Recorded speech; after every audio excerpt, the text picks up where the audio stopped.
A car traveling at highway speed carries an enormous amount of kinetic energy. When the driver presses the brake pedal, all that energy must go somewhere, and within seconds, the braking system transforms most of it into heat. But what happens when the brake pads wear out? Today, we'll reveal the science inside a disc brake system and illustrate how brake pads and rotors are commonly replaced. Because brakes are safety critical, this demonstration covers a conventional front disc brake system. Always follow the service manual for your exact vehicle, including its lifting points, torque specifications, parts, and procedures. When the driver pushes the brake pedal, a piston inside the master cylinder pressurizes the brake fluid. Because liquids are nearly incompressible, that pressure travels through the brake lines and reaches pistons inside each caliper. The pistons push the brake pads against a spinning metal disc called the rotor. Friction between the pads and rotor converts the car's kinetic energy into thermal energy, or heat. Every stop removes a microscopic amount of material from the pads. After thousands of braking cycles, the friction material becomes too thin to work safely and must be replaced. Before beginning, confirm that the new pads and rotors are correct for the vehicle. You will typically need a floor jack, properly rated jack stands, wheel chocks, sockets, a breaker bar, a torque wrench, a caliper hanger, a piston compression tool, brake cleaner, a wire brush, brake-specific lubricant, gloves, and safety glasses. You will also need the vehicle's service information. Never guess a bolt's tightening torque. The correct values vary significantly between vehicles.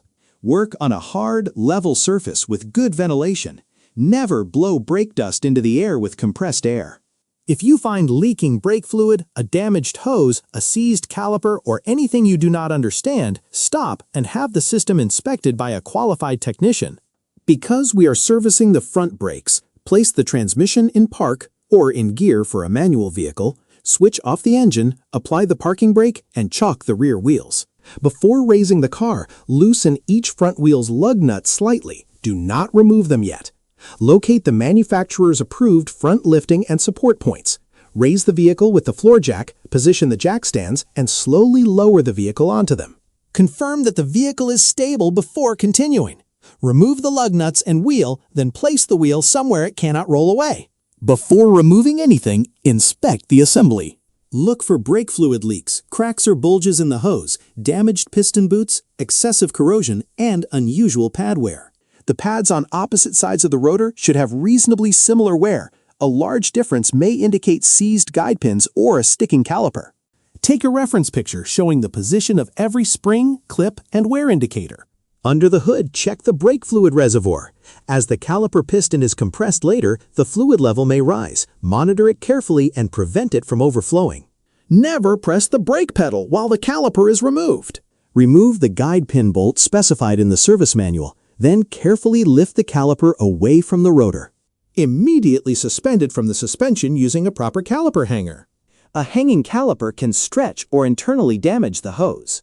Remove the old brake pads and hardware, noting their exact orientation.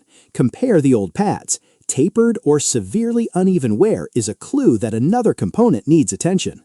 If you are replacing only the pads, the rotor must still be measured and inspected. A rotor that is too thin, deeply scored, cracked, or badly corroded must not be reused.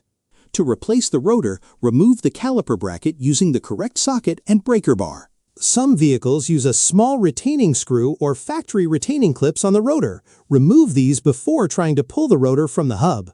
Corrosion may cause the rotor to stick. Follow the vehicle or rotor manufacturer's approved removal method rather than striking nearby suspension or braking components.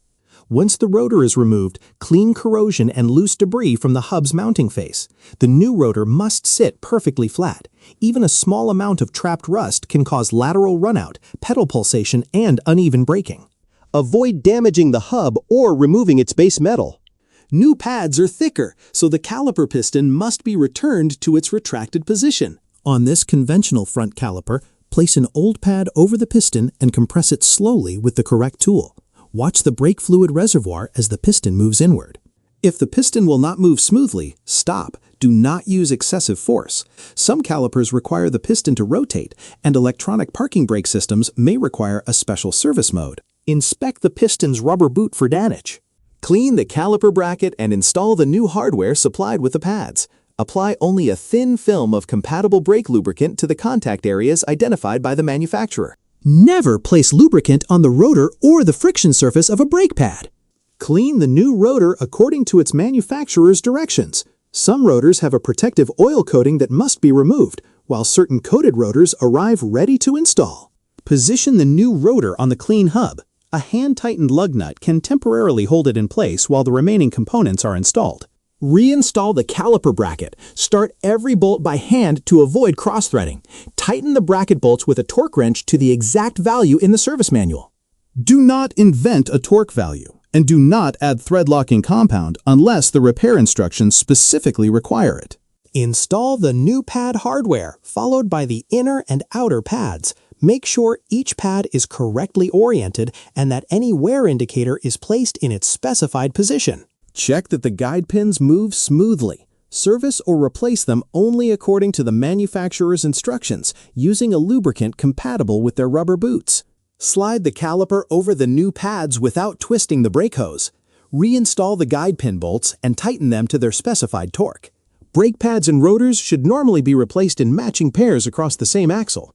Replacing only one side could create different friction characteristics between the left and right wheels, potentially causing uneven braking. Repeat the complete procedure on the opposite front wheel. Before reinstalling each wheel, perform a final visual inspection. Confirm that every bolt is installed, every clip is seated, the brake hose is routed correctly, and no lubricant has reached a braking surface. Install the wheel and thread every lug nut by hand. Raise the vehicle slightly, remove the jack stands, and lower the car carefully.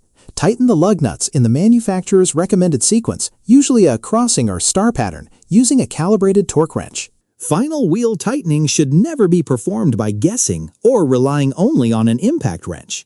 Remove the wheel chocks only after the vehicle is fully lowered and secure. Do not move the car yet. Slowly press and release the brake pedal several times until it becomes firm. This moves the retracted pistons outward and seats the new pads against the rotors. Check the brake fluid level and adjust it only with the exact fluid specified for the vehicle. Secure the reservoir cap and inspect the brakes for leaks. If the pedal remains soft, feels spongy, sinks toward the floor, or produces anything unexpected, do not drive the vehicle. The problem must be diagnosed first. Begin with a brake test at walking speed in a safe area away from traffic.